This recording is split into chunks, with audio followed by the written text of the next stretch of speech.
오늘 우리에게 주시는 하나님의 말씀은 누가복음 11장 37절에서 44절까지입니다. 누가복음 11장 37절에서 44절까지의 말씀입니다. 37절을 자매님이, 38절을 형제님이 한 절씩 읽어서 44절까지 읽겠습니다. 시작. 예수께서 말씀하실 때에 한 바리새인이 자기와 함께 점심 잡수기를 청함으로 들어가 앉으셨더니 잡수시기 전에 손 씻지 아니하심을 이 바리새인이 보고 이상히 여기는지라. 주께서 이르시되 너희 바리새인은 지금 잔과 대접의 겉은 깨끗이 하나 너희 속에는 탐욕과 악독이 가득하도다. 어리석은 자들아, 밖을 만드시니가 속도 만들지 아니하셨느냐? 그러나 그 안에 있는 것으로 구제하라. 그리하면 모든 것이 너희에게 깨끗하리라. 화 있을진저 너희 바리새인들이여, 너희가 박하와 운향과 모든 채소의 11조는 들이되 공의와 하나님께 대한 사랑은 버리는도다. 그러나 이것도 행하고 저것도 버리지 말아야 할지니라.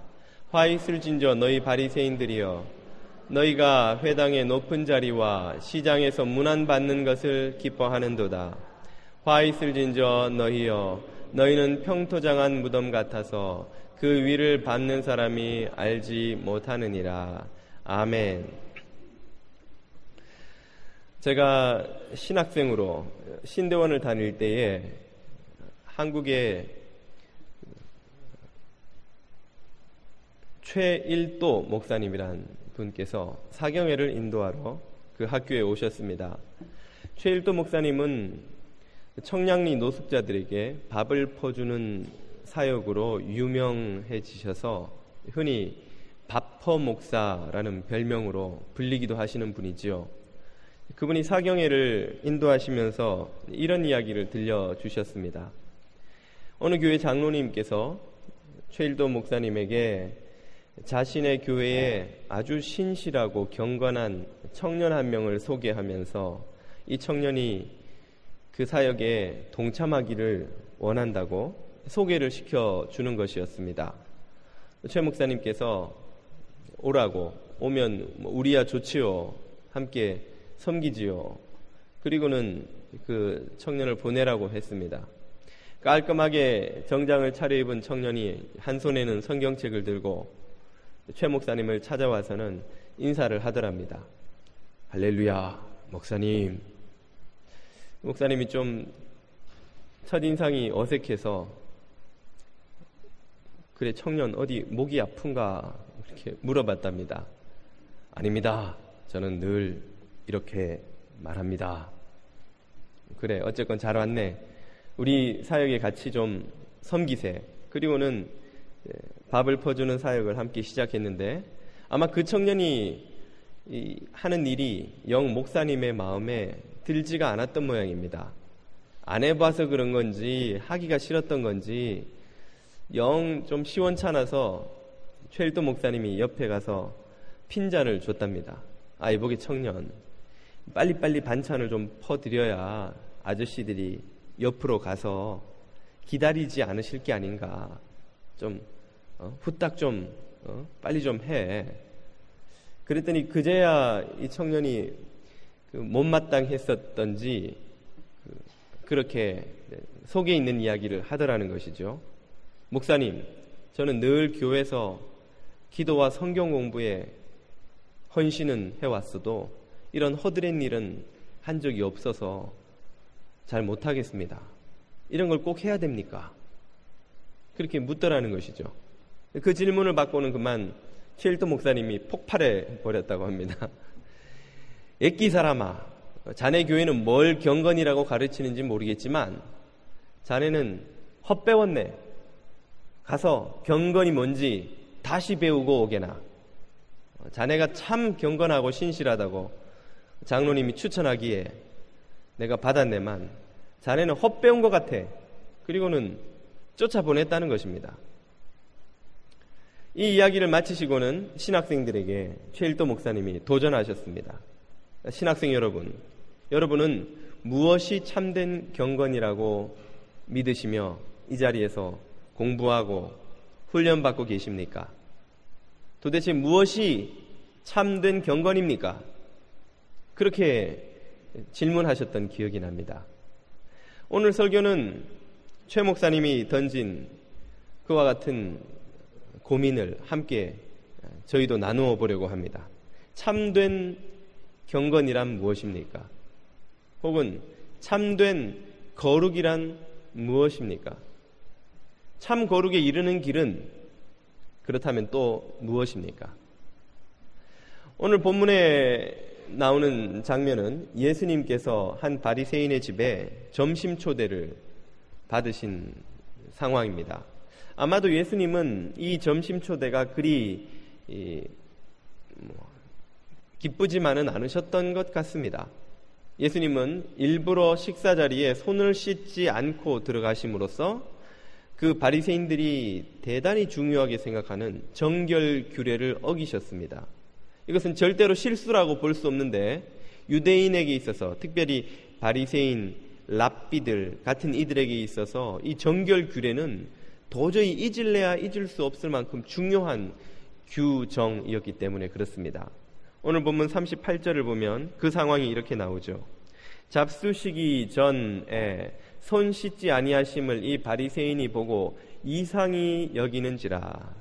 바리새인들이 예수님의 행동을 두고 수군거리기 시작했습니다. 아마 예수님은 그것을 기다리셨던 것 같아요. 일부러 어떤 교훈을 주시려고 그런 행동을 하셔서 이 바리새인들에게 의문을 불러일으키신 것 같습니다. 그들이 수군거리는 것을 보고 예수님께서 즉각적으로 그들을 꾸짖기 시작하셨던 것이죠. 39절입니다.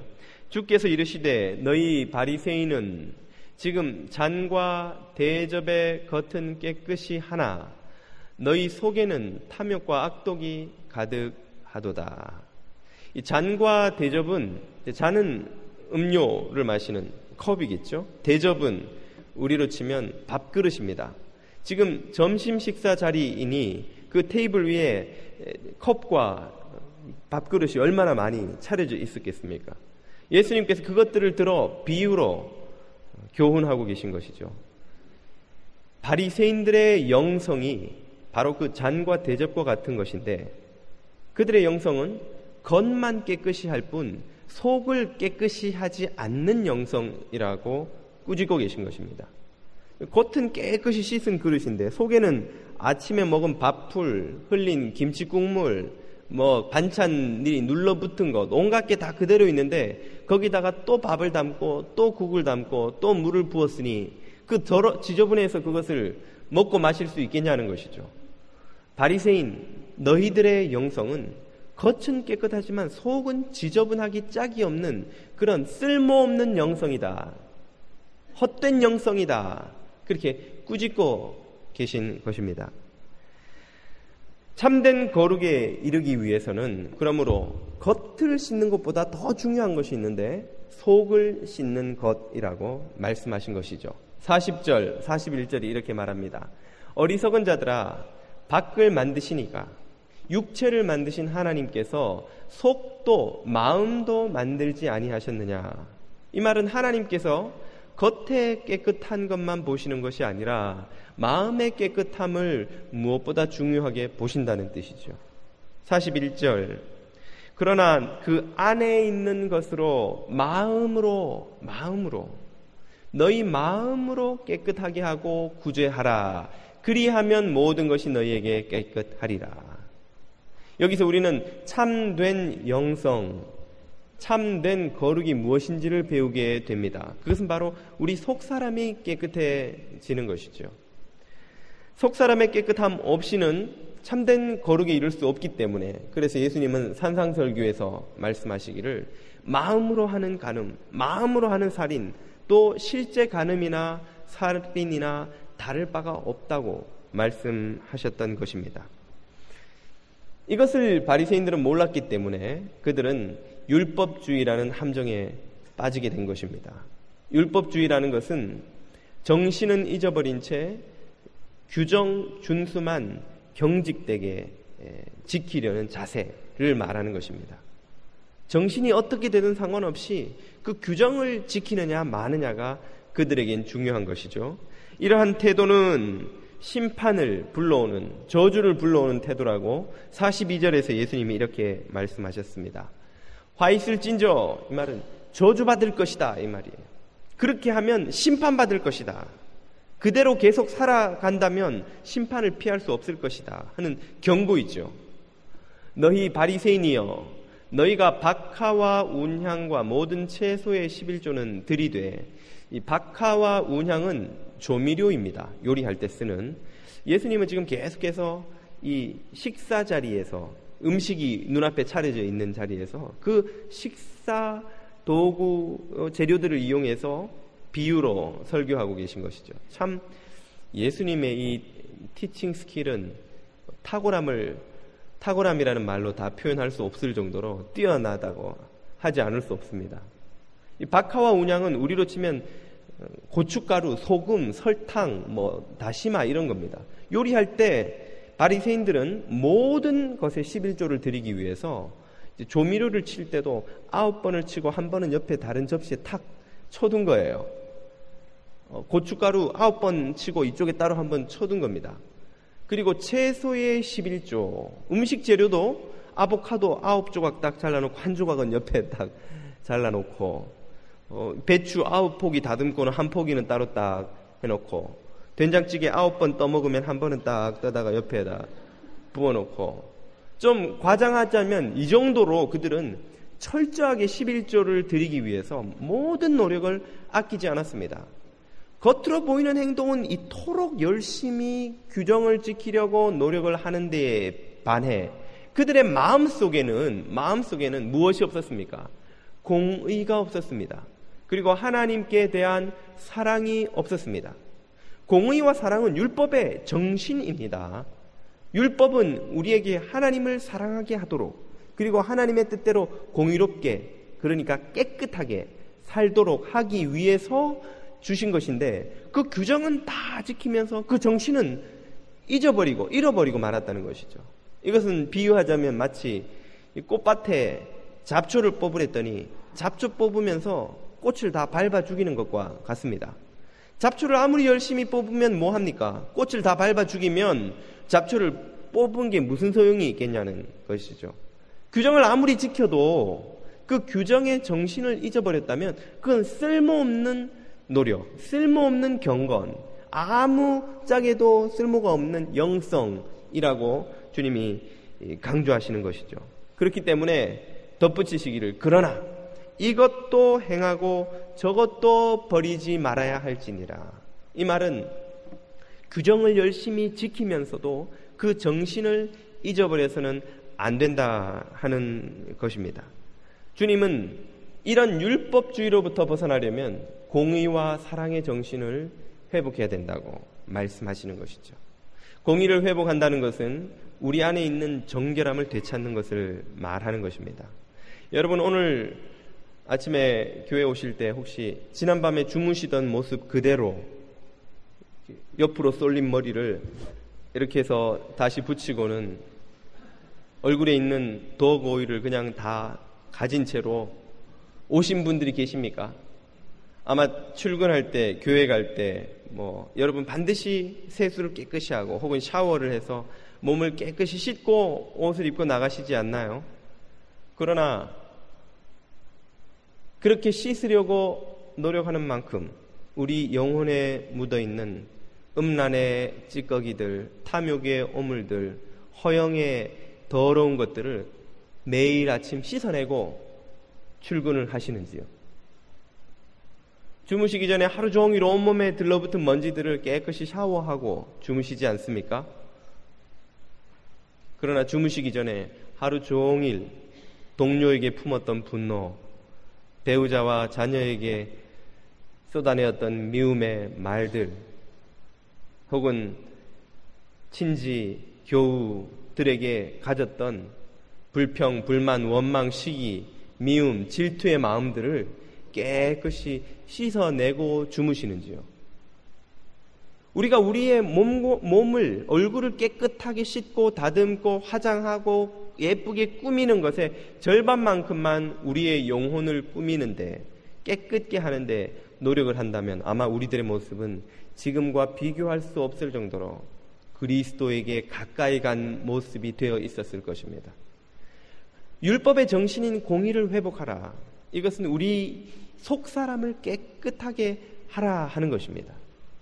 날마다 우리의 속사람이 그리스도의 보혈로 깨끗이 씻겨지는 은혜가 여러분의 삶 속에 넘치시기를 축원드립니다. 또한 율법의 정신인 사랑을 회복하라.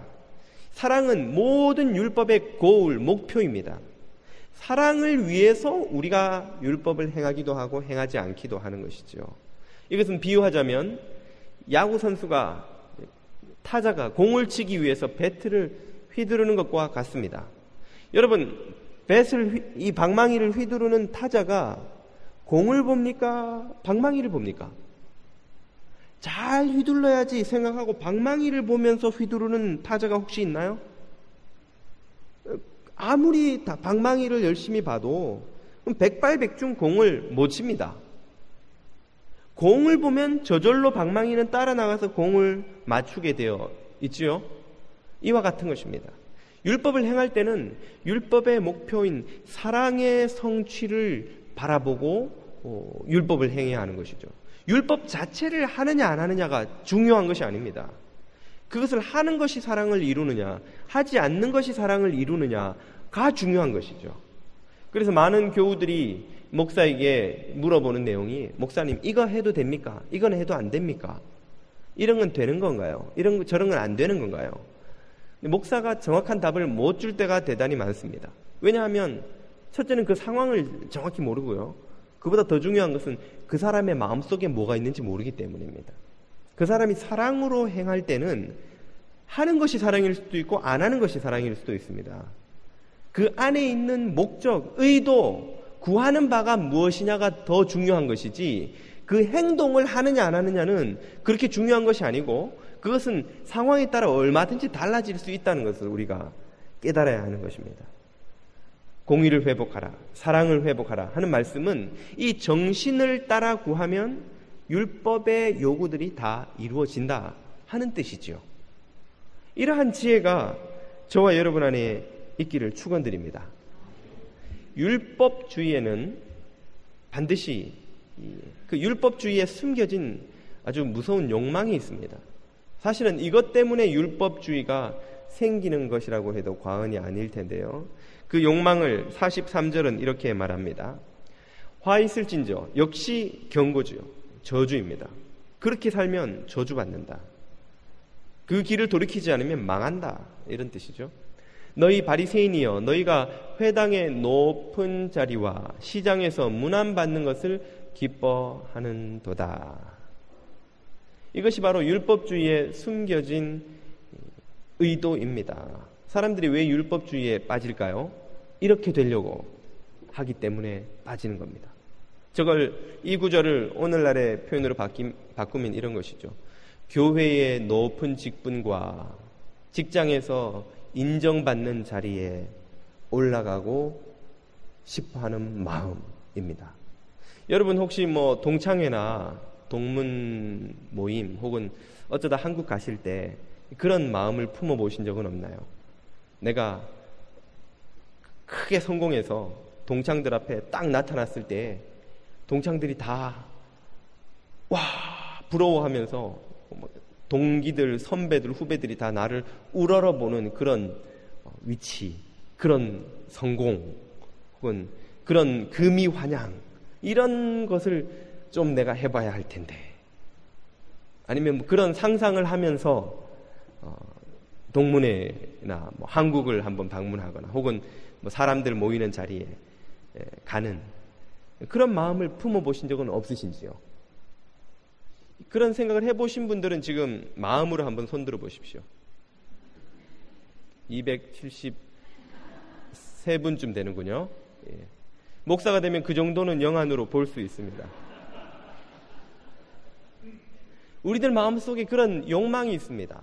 사람들이 나를 좀 이렇게 떠받들어 줬으면 좋겠는 거예요. 교회에서 경건한 목사님, 경건한 장로님, 신실한 집사님, 신실한 권사님, 뭐 이런 말도 좀 듣고 싶고, 직장에 가면, 동문회 가면, 혹은 동네 가면, 내 고향에 가면 성공했다고 저 뭐 김모모 씨 말이지.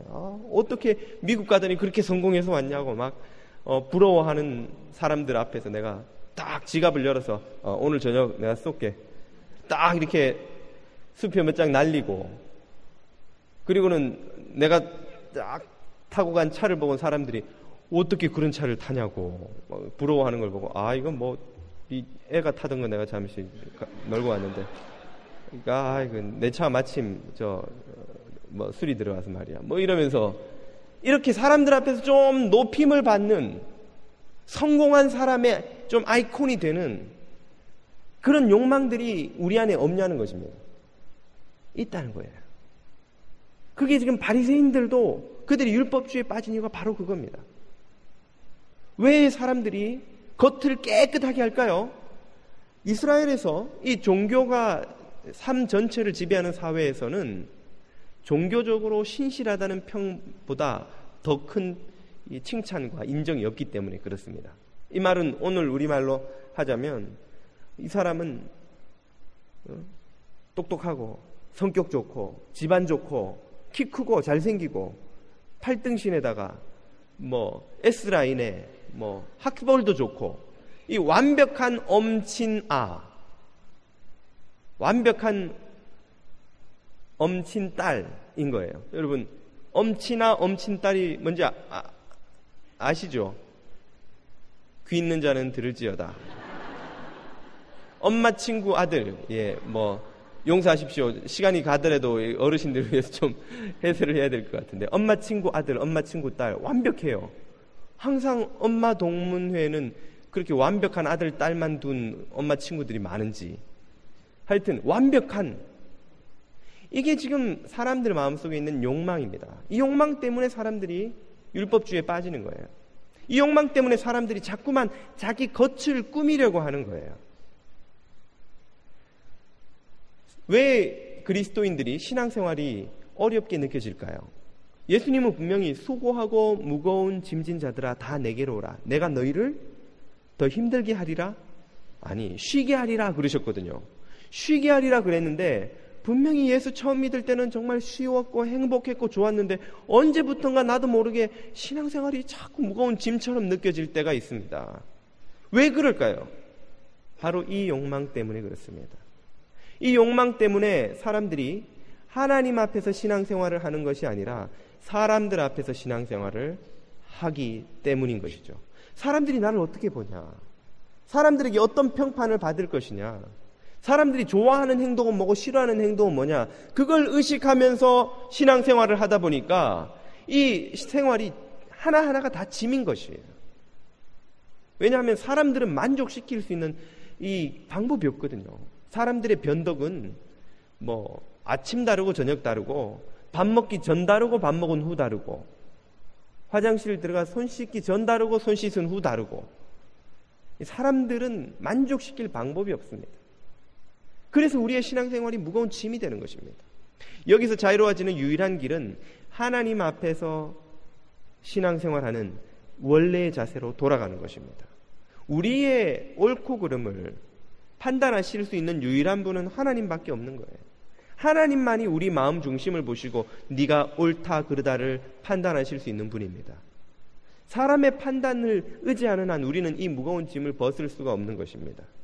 예수 그리스도만 바라보고 달려갈 때에야 우리가 정결의 길을 발견할 수 있는 것이고, 성령님만 의지하면서 달려갈 때라야 우리가 정결할 수 있는 힘을 얻을 수 있는 것이죠.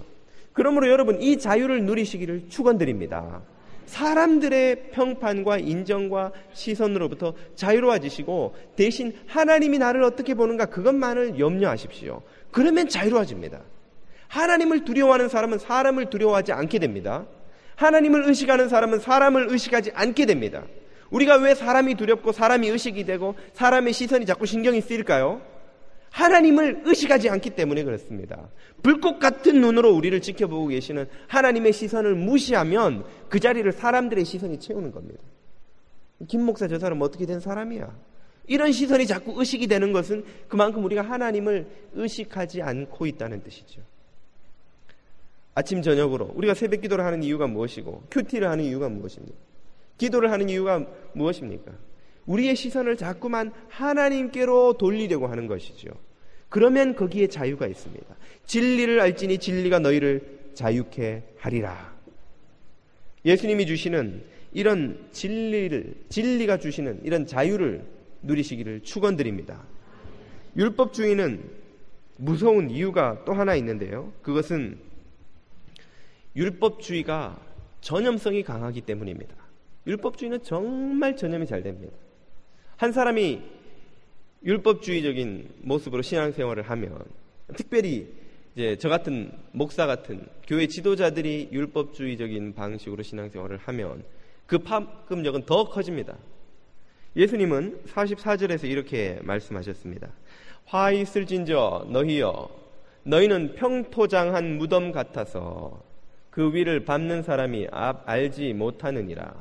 평토장한 무덤은 이스라엘에 가면 부자나 귀인들이 아닌 비천한 가난한 사람들을 위해 따로 묘지를 구할 수 없을 때에 그냥 길가에 땅을 파고 시체를 묻고 흙을 덮어서 길처럼 만들어버리는 것, 이것이 평토장한 무덤입니다.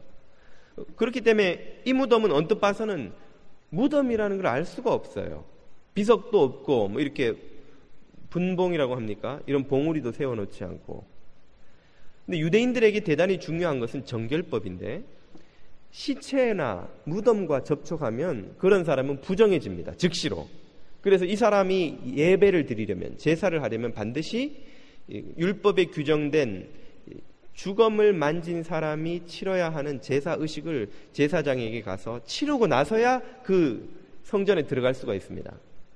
그런데 이 평토장한 무덤의 위험은 무엇이냐면 그것이 무덤인지조차 사람들이 모르니까 지나가다가 혹은 쉬려고 그 자리에 앉아서 자기도 모르게 무덤에 접촉해서 부정해진다는 것입니다. 부정해졌다는 걸 본인도 모른 채 다니게 되는 것이죠. 바로 이것이 율법주의가 교회 공동체 내에 퍼져가는 방식입니다. 율법주의는 사람이 봐서 그것이 참된 경건인지 외식하고 있는 거짓 경건인지 알 길이 없습니다.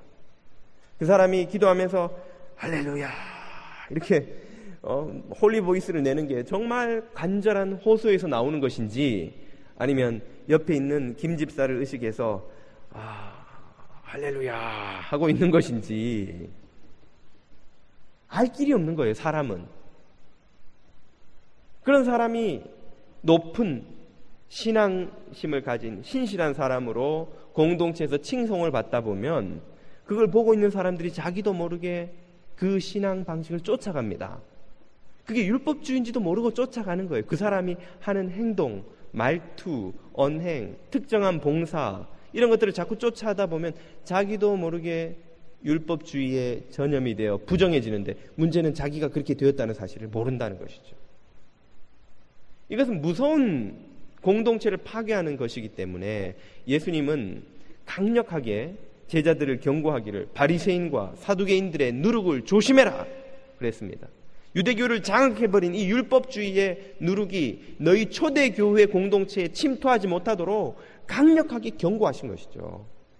왜 우리는 아간이 그토록 도둑질 좀 했다고 돌에 맞아 죽고 아나니아와 삽비라가 거짓말 좀 했다고 그렇게 무서운 벌을 받는가 늘 의아하게 생각하실 수 있겠지만, 그것은 바로 이제 막 출범한 이집트를 탈출한 초기 이스라엘 민족 공동체와 그리고 이제 막 출범한 초대교회 공동체에 그 무서운 죄가 누룩처럼 번져가는 것을 사전에 예방하기 위한 극단적인 극약 처방이었습니다. 그렇게 하지 않으면 그 한 사람만 망하는 것이 아니라 공동체 전체가 망하는 것이에요. 그래서 예수님은 이 율법주의가 공동체에 침투되는 것을 막기 위해서 여러 번 경고하셨죠. 오늘 우리도 이 율법주의가 우리도 모르게 우리에게 스며들고 혹은 나로부터 또 다른 이에게 전염되어가는 이러한 일을 막아야 합니다. 어떻게 막을 수 있을까요? 그것은 의외로 간단하지만 실제로 실천하기는 쉽지 않은 한 가지 방법입니다. 그것은 사람에 대한 평가를 중지하는 것입니다. 우리는 경건해 보이는 사람을 자꾸 사람들 앞에서 높이고 싶어 합니다. 동시에 불경건한 언행을 보이는 사람을 또 판단하고 비난하고 혹은 정죄함으로써 그 사람이 공동체에서 행동을 고치도록 이런 역할을 해야 한다는 생각을 가지고 있죠. 그래서 끊임없이 우리의 마음속엔 사람들이 점수 매기는 게 이렇게 습관이 되어 있습니다. 그 일을 멈추어야 한다는 뜻입니다. 우리가 사람을 칭찬하면 좋을 것 같지만 칭찬의 유익은 분명히 있습니다만 그러나 신앙적인 측면에서는 칭찬의 유익 못지않은 위험성이 거기에는 항상 있습니다. 우리가 누군가를 칭찬할 때 그 사람은 입장을 바꿔서 우리가 칭찬을 받는다고 가정을 해봅시다. 우리가 칭찬을 받으면 우리는 직감적으로 무엇을 깨닫습니까? 그 칭찬받는 사람과 내가 전혀 별개의 사람이라는 걸 깨닫죠. 내가 그런 사람이 아니라는 걸 우리는 압니다. 사람들은 나를 신실하다고 믿음이 좋다고 겸손하다고 말하지만 실제로 그 사람들은 내 속에 뭐가 있는지 압니까 모릅니까? 모르죠. 내 속에 있는 걸 다 열어서 보여주면 그 사람들이 나를 칭찬할까요? 깜짝 놀라고는 도망칠까요? 어느 쪽이 더 가까울 것 같습니까? 100이면 100 후자죠. 만약에 사람들이 내 속을 다 들여다보고도 정말 칭찬하고 싶은 사람이 한 분이라도 있다면 그분은 오늘 이 자리에 안 계셔도 됩니다. 주님의 은혜가 전혀 필요가 없어요. 그런 완벽하게 거룩한 사람을 왜 주님께서 피 흘려서 구원하실 필요가 있겠습니까? 칭찬받는 것은 실제 우리 모습이 아닙니다. 그래서 나는 그냥 이번에 도네이션하고 그만두려고 조금 도네이션 했는데 사람들이 막 칭찬하는 거예요. 다음번에 그 행사할 때 생각도 안 하고 있었는데 도네이션을 안 하면 안 될 것 같은 부담감을 느낍니다. 사람들이 너무 그때 칭찬을 많이 해가지고 다 날 보고 있는 것 같아요. 사실은 사람들이 다 잊어버렸는데 나 혼자 그 생각이 계속 납니다. 그래서는 원하지 않는데도 도네이션을 합니다. 원하지 않는데도 어떤 특정한 봉사나 행동을 합니다. 그러면서 점점 사람들이 좋아하는 게 무엇인지를 우리가 의식하면서 그런 행동을 하게 되죠. 그렇지만 어떤 사람이 언제까지나 신실한 모습만 보여줄 수 있습니까? 언젠가는 그 사람 안에 있는 어둠의 그림자가 겉으로 드러나죠. 그러면 사람들은 상처를 받거나 실망을 하거나 시험에 드는 것입니다. 경건하거나 모범적인 사람이 있을 때 우리는 그 사람을 높이면 안 됩니다. 그 사람을 변화시켜 가시는 그분 안에 있는 성령님을 찬양해야 하는 것이죠. 하나님을 찬양해야 합니다. 그래야만 그 사람도 살고 우리도 사는 것입니다. 반대로 불경건한 행동을 하는 사람이 있다고 가정을 합시다. 우리는 그 사람을 비난하거나 정죄함으로써 그 사람을 바꾸려고 하지만 그러면 그 사람이 바뀌느냐? 행동은 바뀝니다. 우리는 사람들이 싫어하는 것이 무엇인지를 눈빛을 통해서 금방 알기 때문에 이렇게 하면 욕먹는구나, 비난받는구나, 그걸 알아요. 그래서 그 비난받지 않으려고 행동을 바꿉니다. 그렇게 해서 1년, 2년, 10년을 지나면 사람들이 싫어하는 것을 안 하고 원하는 것을 하기 때문에 나도 모르게 내가 어떤 평가를 받습니까? 신실하다는 평가를 받습니다. 신실한 사람이 되어서 집사도 되고 장로도 되고 안수받아 목사도 되고 권사도 되고 다 직분이 되는 것이죠. 그러나 문제는 그 행동의 변화가 내 마음의 변화에서 나온 게 아니라는 데 있는 것입니다. 그런 상태로 10년, 20년, 30년 교회의 중요한 직분을 맡고 있다가 결정적인 순간에 내 안에 변화되지 않고 있던 내 실제 모습이 화산처럼 폭발해서 나오면 무슨 일이 벌어집니까? 그러면 교회를 쪼개는 거예요. 갈 때까지 가는 거예요. 그리고는 사랑했다는 교우들과 목숨 걸고 싸우는 거예요. 원수 되는 거예요. 얼굴 안 보는 거예요. 그런 일이 얼마나 많이 교회에서 일어납니까? 그런 일이 일어나면 다 사람들이 놀라면서 뭐라 그래요? 그 사람은 내가 알던 사람이 아니야. 어떻게 그 사람이 그런 행동을 할 수 있을까? 원래 그 사람은 그런 사람이 아닌데 착각하고 있는 겁니다. 원래 그 사람은 그런 사람이에요. 우리가 잘못 알고 있는 겁니다. 그 사람이 행동을 바꿔서 했던 거예요. 마음이 변화된 게 아니라 이렇게 하면 비난받는구만 안 하는 거예요. 이렇게 하면 칭찬받는구만 하는 거예요. 그거 하기 얼마나 쉽습니까, 여러분? 교회 와서 교회 일주일 내가 같이 사는 것도 아니고 하루 이틀 교회 있으면서 사람들이 원하는 행동, 하지 말라는 행동 안 하는 거, 하라는 행동 하는 거, 그게 얼마나 쉬운 일입니까? 그러면서 나도 모르게 내가 그런 행동을 한다고 그렇게 변화됐다고 생각하는 것이죠. 그러나 실제로는 마음이 변화되어 행동이 변화되는 것이 아니면 그것은 다 내 모습이 아닌 것입니다. 그건 위선이에요. 여러분 오늘 집에 돌아가셔서 가만히 앉아서 내 언행 중에서 내 마음에서 나오는 것이 아닌 사람들의 시선을 의식하면서 하는 것이 얼마나 많은지를 한번 카운트해 보십시오. 그것은 다 내 모습이 아닌 겁니다. 10년이 지나든 100년이 지나든 내 모습이 아닌 겁니다.